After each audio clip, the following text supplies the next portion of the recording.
Good morning, good afternoon, good evening, depending on where you are at in the world right now. But I believe all eyes are on Russia. Thank you all for joining us tonight. I want to ask you like and subscribe to this channel as we bring up the most important updates from around the world.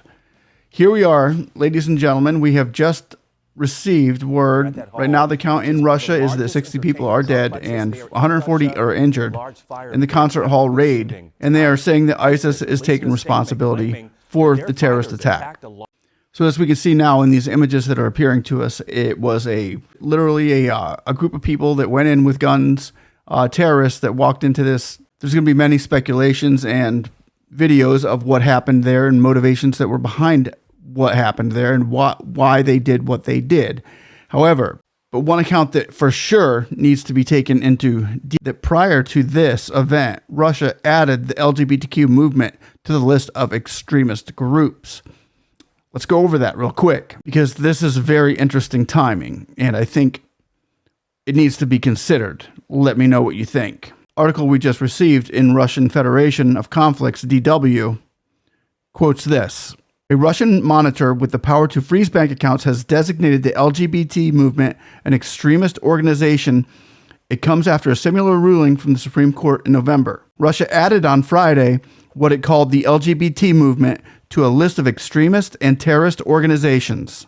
And now we look at the timing of this article coming out, and within hours later, a horrific terrorist attack is made shortly afterwards. The article continues to read about the LGBTQ movement being added as terrorist. It says it comes after a Russian Supreme Court ruled in November that LGBTQ plus activists should be designated extremists following a petition from Moscow's Justice Ministry.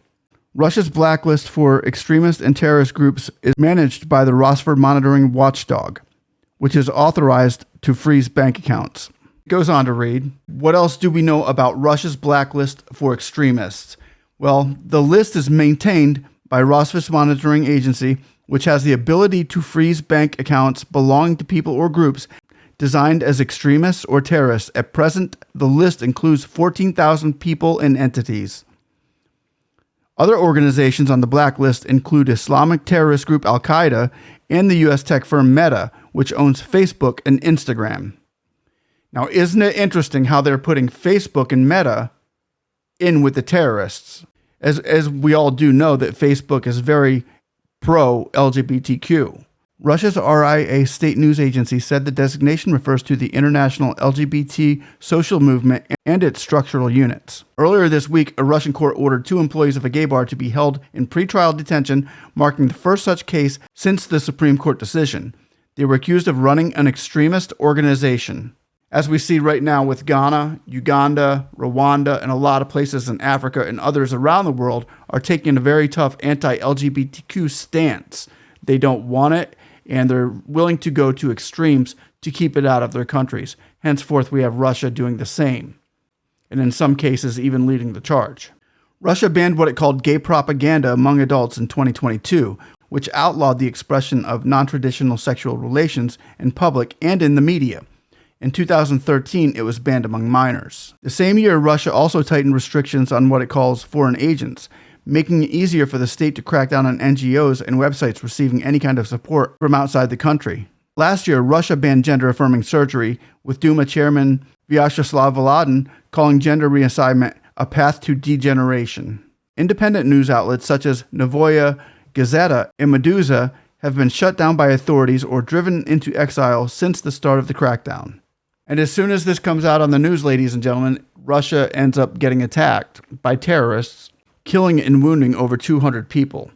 Who has done this, and is it a bigger part of the LGBTQ movement as far as the terrorists go?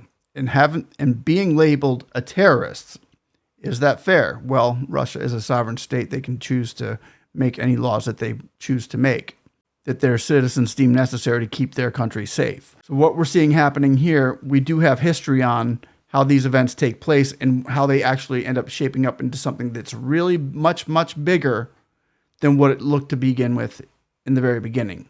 So I know that it's huge that over 60 people are dead now and that over 140 are injured, but it could have opened a Pandora's box into much, much bigger to what is going to happen very shortly in the future regarding the LGBT and Russia. Ladies and gentlemen, let me know what you think about this. Please like, subscribe, and click the notification button so when we get more information out like this, you can get information in. Thanks for watching. One love. God bless you all. See you on the next one.